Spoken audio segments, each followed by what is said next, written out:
The three Easter addresses are meant to be taken in sequence.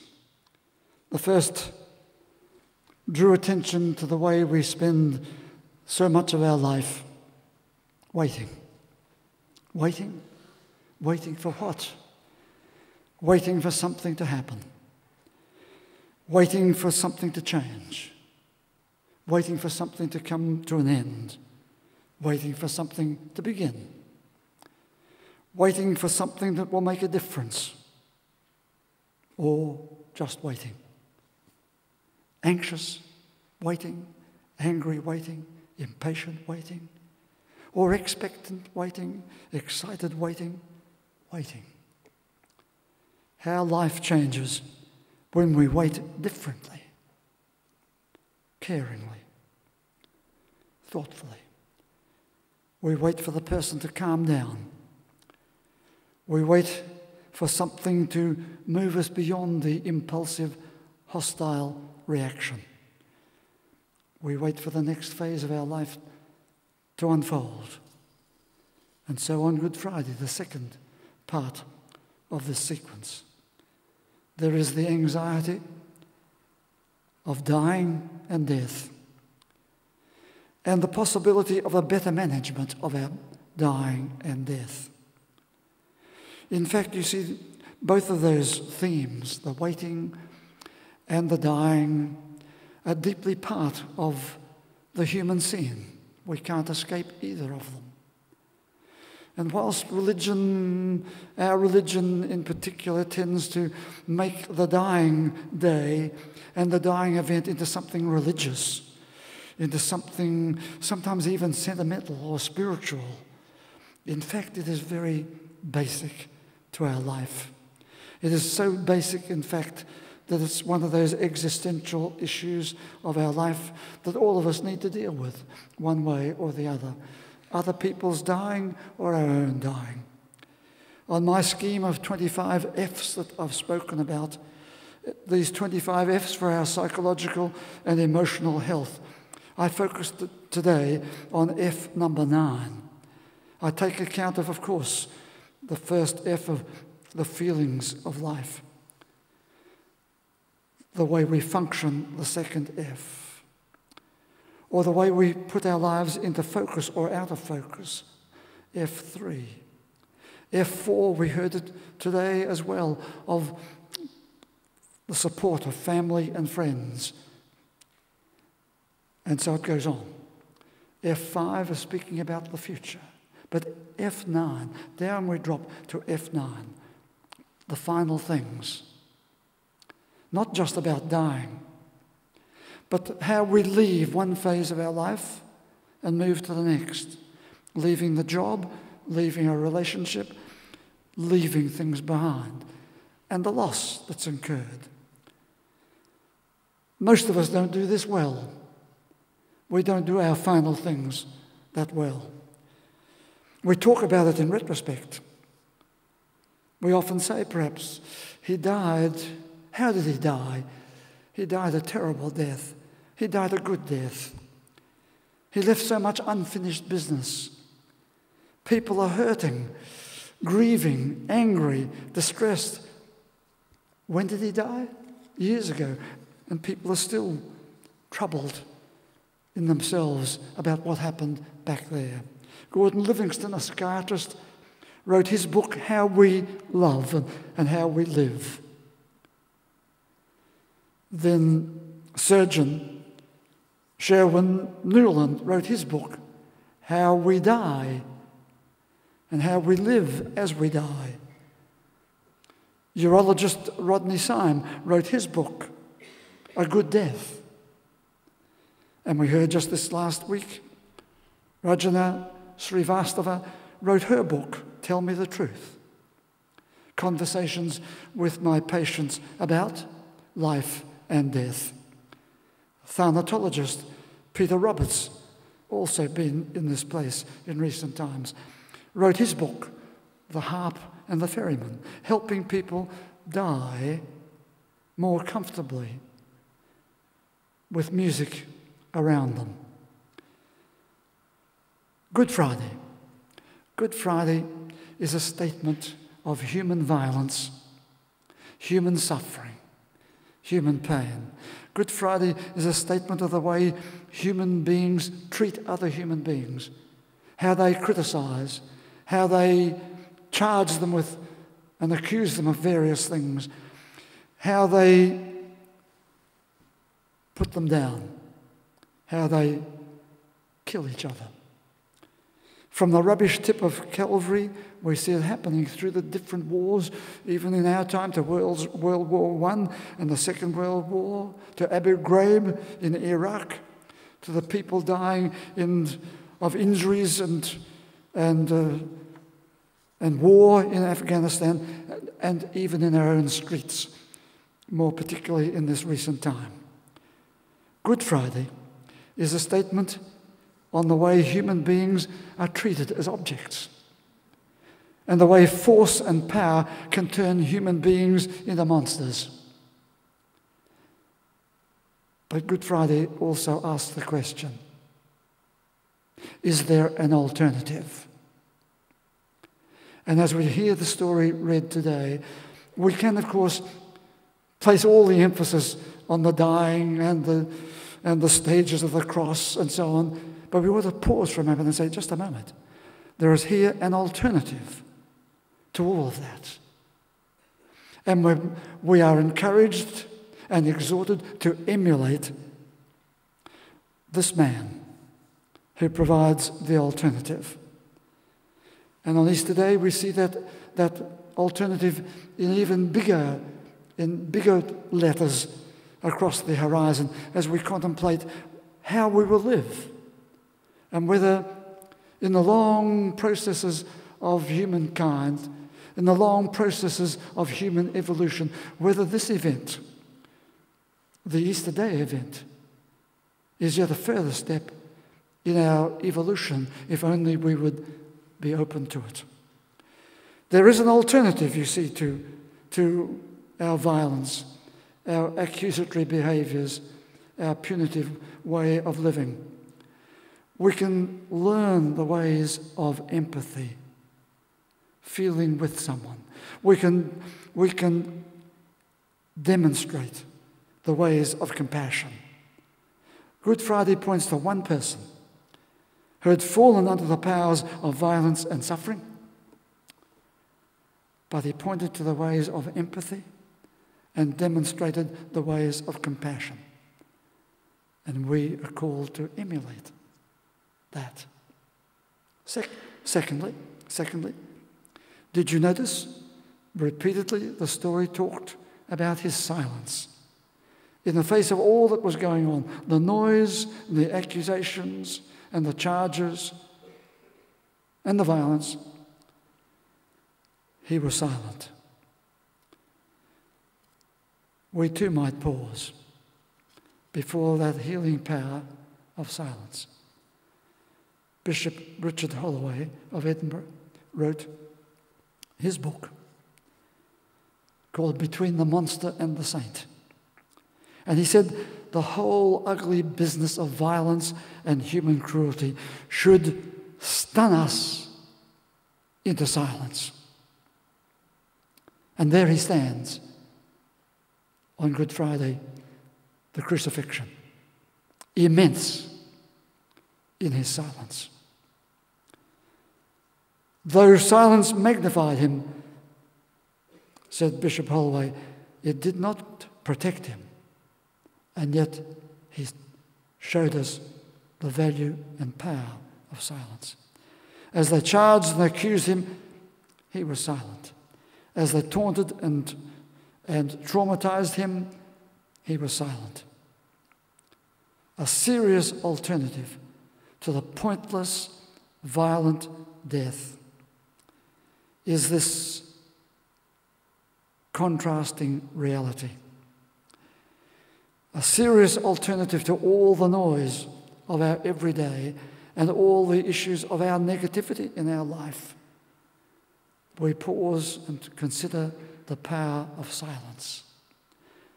And we're encouraged to emulate this man today.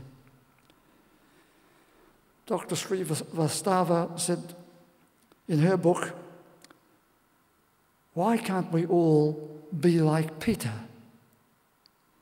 And if you've read the book, you'd know that Peter was a young, middle-aged surgeon, and he was dying of a very painful cancer.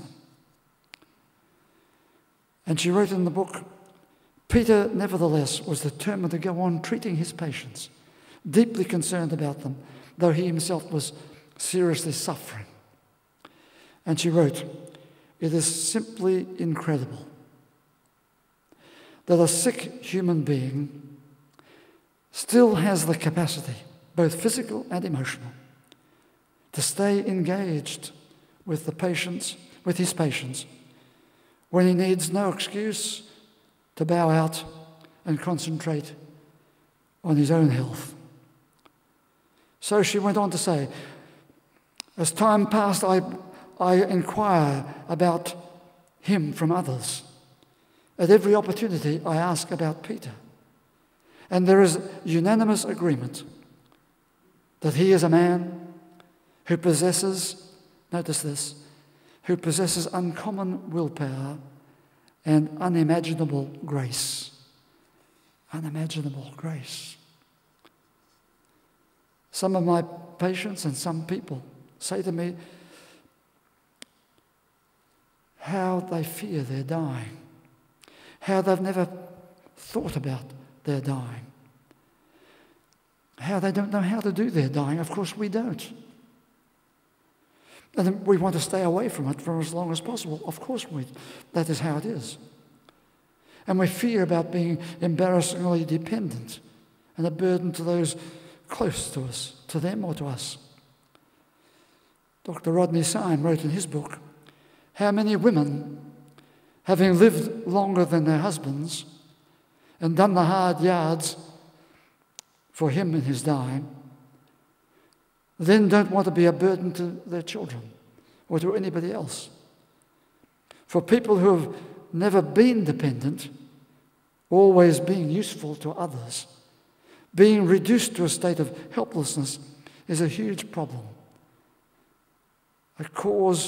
One of the causes of our existential distress of great magnitude. But through it all we see people showing unimaginable grace, and we're encouraged to emulate that." A further issue. We read and sometimes witness the way people can be reduced or regarded with contempt, that violence comes so easily and human dignity so rapidly diminishes, and the person becomes an object to be dispatched. The alternative that we look for in the Good Friday story is to see life, the life of every human being, as a great gift. And its best expression is something to arouse our awe. We see glimpses of this in the paintings of Caravaggio or the 16th century Artemisia Gentileschi. The paintings depict terrible violence and death so cruel in this event. And yet there is this paradox, that there is a sense of awe gathered round them, close by. And there is a persistent challenge to everything that wants to dehumanize the human being and cause such violence. It is the awesome awareness of life, searching for an alternative to that violence. We all know this is not easy to manage the F9, the final things. It's not easy. How to find the quietness and resolve within the mind and the spirit. How to find relief from pain. How to control our growing anxiety. How to make some sense of a death that seems so senseless, so unjust. A great deal depends on what our world view is, what our overarching belief might be, our philosophy of pain and suffering, and above all, our philosophy of living, how to live. Some think they come with, all our pain and suffering comes with a message from God. Others say the most important message is that we need to re-study the practice of our best humanity, of humanization, and more leave our dehumanization behind us. All religions need to do this, recognizing how much this one figure that we need to emulate, Jesus of Nazareth, wanted to bring about a distinctive humanization involving men and women, and finding effective ways to lessen human suffering and to bring more and more the ways of kindness and to explore what is necessary when a person's suffering is so great. How can we bring some relief to that suffering? Good Friday shows us these two sides of our humanity: the reality of our violence and pain, and our capacity to inflict violence and pain. And it shows us that very much in the suffering servant of Jesus Christ. But we see also in that figure the possible alternatives that we can emulate, that we're called upon to emulate more and more. That in the face of all the noise, the power of silence. That in the face of all that goes on in our suffering and pain, in ourselves and in others, to study the ways of empathy and to demonstrate the ways of compassion. Or the third was to see if we can, and to practice if we can, that unimaginable grace that can be part of every human being, in their living and in their dying. That unimaginable grace. And the fourth thing was that sense of awe, an attitude to everyone's awareness that they've been given life, that there is the gift of life, not to be destroyed, not to be undermined, not to be traded out, not to be scarified in yourself or in other people. But here to study the ways in which, despite the overpowering expressions of violence and dehumanization, an alternative is always there for us to emulate. Would you please stand?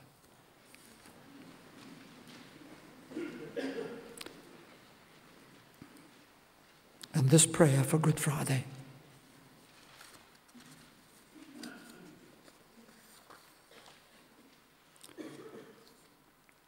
On this day of crucifixion, we're carried into the dark side of human behavior and into the night of human experience. The day of crucifixion then speaks to us of crucifixions now. We're in the midst of pain and suffering. A light still can burn, reminding us of the alternative to all suffering and violence. God of light, remove from us all that blocks the light, that even in our uncertainty and pain, we will believe and know that the light continues to burn. As in this week we remember and traverse the sufferings of Christ, so we also remember the way he stood for strength and courage and life. as we experience our uncertainties and our pains and suffering. Remind us that we do not stand alone, but we can find strength from that source of strength which comes from beyond us. And so we pray, along with and in spite of our sufferings and our anxieties, open to us that new pathway, that alternative way. And thereby we might discover life as a great gift to each one of us.